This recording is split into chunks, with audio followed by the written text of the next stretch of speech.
guys, I am here with Kenny at the Nashville Humane Association. Kenny, tell us who this is and what she's doing today. Okay, so this is Gertie. She's a 3-month-old shepherd mix who's available for adoption. So she's on her way to today in Nashville right now to talk about adoptions, but also to talk about disaster relief and what's going on here at Nashville Humane. So thank you so much for bringing awareness between you and Gertie. We're going to let the public know how they can help. Are you ready for your day? I think she is. I think she is.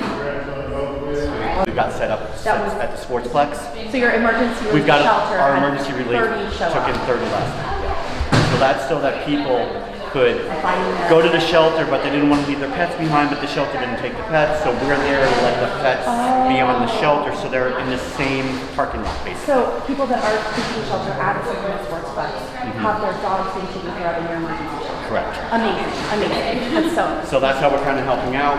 We were there last night, we're there again all day today. Yeah. Amazing. Yeah.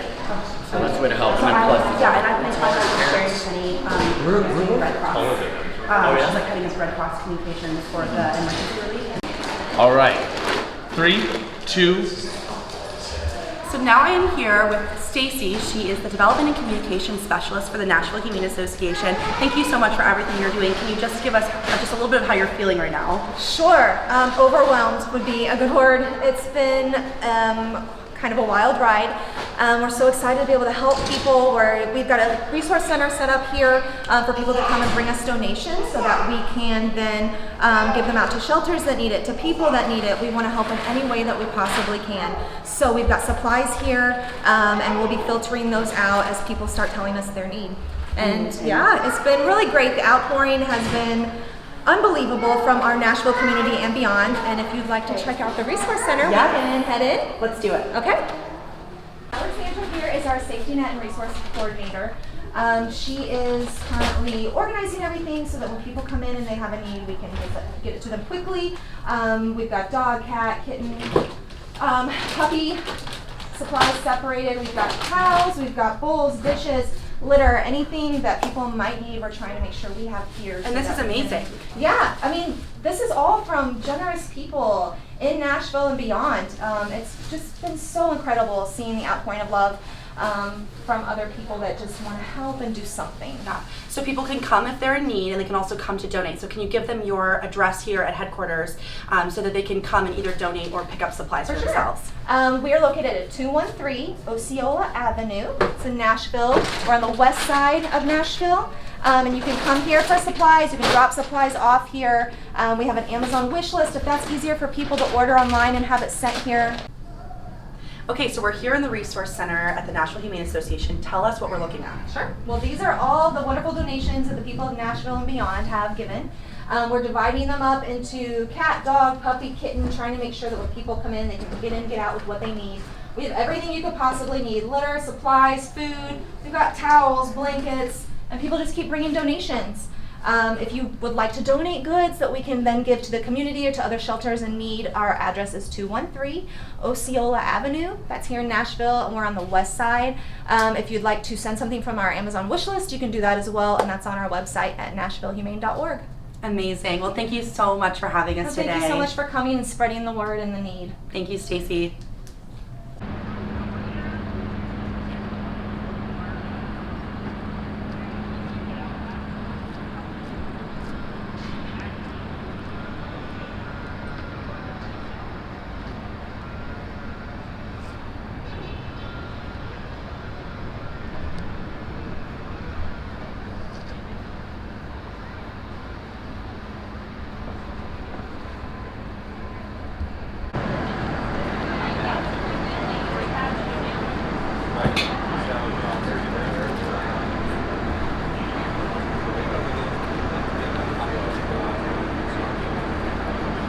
In our lot here at Hunter Station in East Nashville, 975 Main Street, we're serving first responders. Obviously, there's so much work to still be done.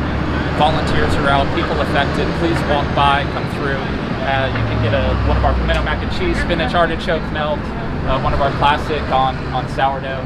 And my team, my beautiful team, it's incredible. Most of them here in their. We got Chase, Steven, and Miss Kelly. Say hi, guys. Yay! We love you, Nashville. Okay. All right, guys, we are here with the co-founder of the Grilled Cheeserie here in East Nashville at Hunter Station. This is Joseph Bogan, and he has set up their food truck in partnership with World Central Kitchen, Jose Andres' organization, just to give back and provide food for first responders and those affected by the tornado. So can you just tell us how many people you've served so far? Yeah, absolutely. So we set up shop yesterday. Power is down at our east location, but luckily we have a food truck with a generator. So we pulled it around, started serving, gave out about 250 grilled cheeses yesterday to volunteers, anybody affected, first responders. So Joseph, how long has the Grilled Cheeserie been in Nashville, and what do you see the impact of the Grilled Cheeserie and other businesses and restaurants being moving forward in the disaster relief? So we started in 2010 as a food truck. We have 3 brick and mortar locations now. I mean, honestly, my wife and I started this company to get involved in the Nashville community and serve the community the best way we know how, and that's through comfort food. And what I love about Nashville, and unfortunately sometimes it takes disasters like this, but the community comes together and really wants to help through empathy and compassion. And that's when you see, I think, the best in people.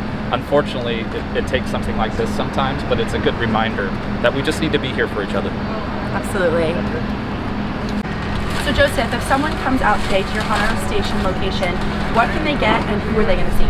So if you guys come out, obviously there's still a lot of work to be done. First responders, volunteers are still out here. Anybody affected by this tragedy, please come by our Hunter Station location. We're handing out free grilled cheese. My wonderful team up here, most of them on their day off, is here to help. We got Chase, Steven, Smile, and Miss Kelly. And also, if they're not local, where can they donate? So if you go to cfmt.org and donate, that would be wonderful. We love you, Nashville. We're here.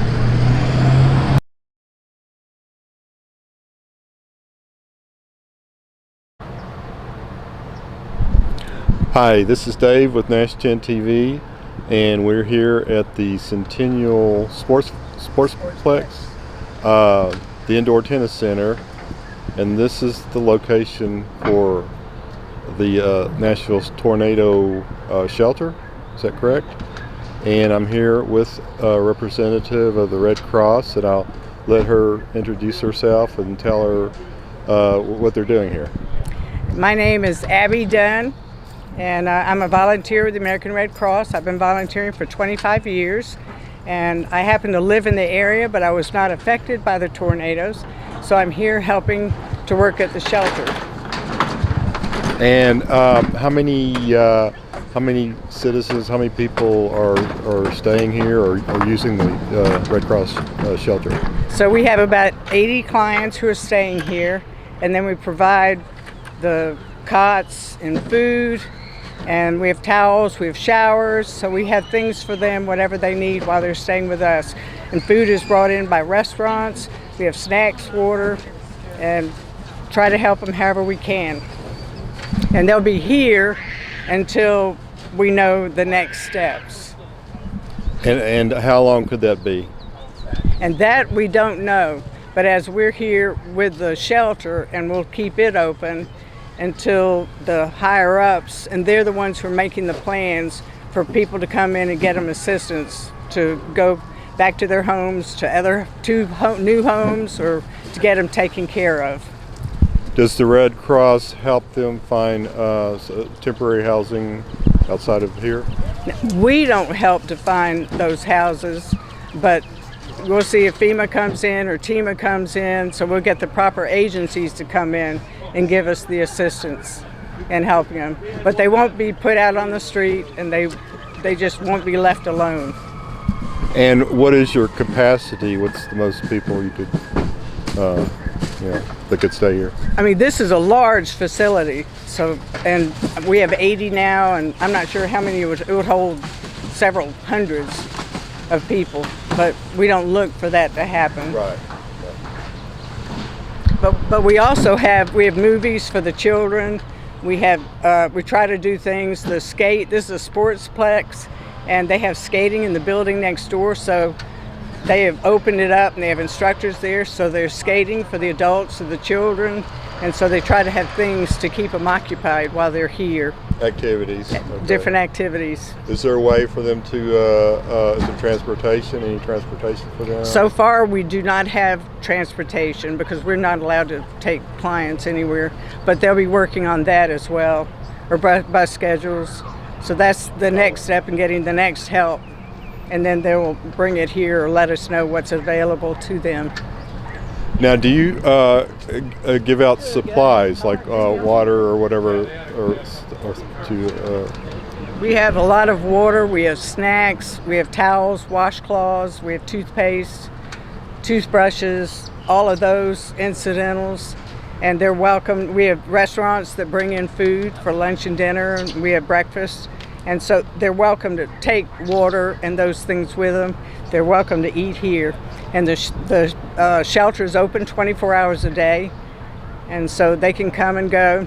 And of course, we check them in, we get all the information, and then they're welcome to leave, and then they check out when they leave for the day or for an hour or whatever.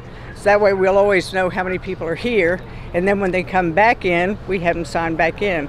So then we always know who is in our shelter. And then the families will sleep together, men will be in one area, women in another. And so we give them the towels and we give them pillows and the cot, blankets, and set them up. So you have three separate sleeping quarters, one for men, one for women, and one for families? Yeah, 3 or 4 different areas. The room is so large that it's broken up into different areas. And then we have nurse on call, and we have someone, if they need to just talk about what they're going through, they can talk to them, and counselors. And so we have different people who are available to help them. And then the nurses are there for their medical needs, and then we have special cots for them.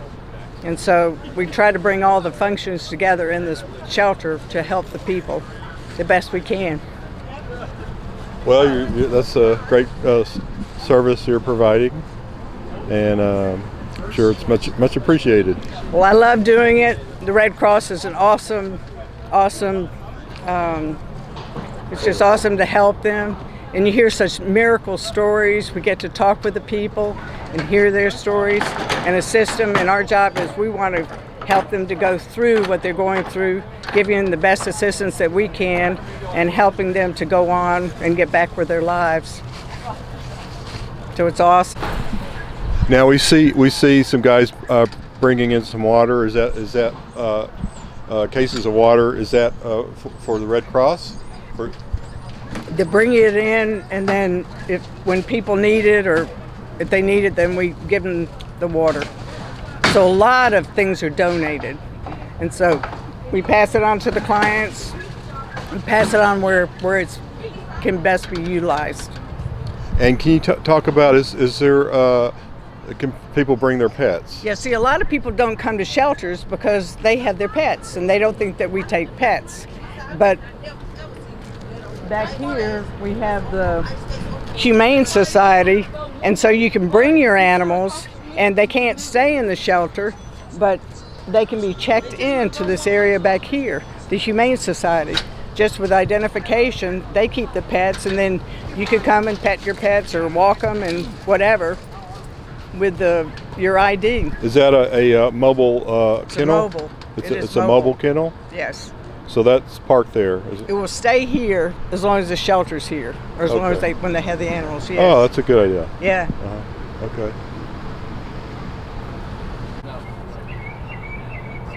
Abby, if folks are staying in their house in East Nashville or Germantown, if they want to stay in their house but they need to get a meal, can they use your services here? They can. They're welcome to come to our shelter, which we're the closest to there, and they're welcome to come anytime. If they're staying at their house, they would come to the shelter. We would just take their names, sign them in because they're here, and then they can get water, the food, if they're meals, snacks, whatever they need, and we'd help them with bags, and then they would sign themselves. We'd sign them out, and then they'd go back to their house. But all the shelters, they're open for people, for the public, so it doesn't matter where they live. though most of them will come to the one closest to where it happened. And they don't have to spend the night if they've got a place, if they'd No. rather stay. You know. I mean, we have several families who just come here for water and for food, snacks, and they come in and they get it and leave. So people do not have to spend the night. We may have more people decide tomorrow they've been where they live and decide it's not safe enough, or they may be with family and decide it's time to leave, then they'll come and check in here. So we're open to the public as long as we're needed. And we'll be here for the public. And they can either eat here in your dining area, or they can take it to go. They Food. can take it to go, but we have plates. So, I mean, we just have plates. We don't have covered containers for them. And, but we do have cookies and chips and drinks and different things that they're welcome to. Okay, well, thank you very much, Abby, for providing, and the Red Cross for providing this important disaster relief. Oh, you're welcome. It's an amazing organization.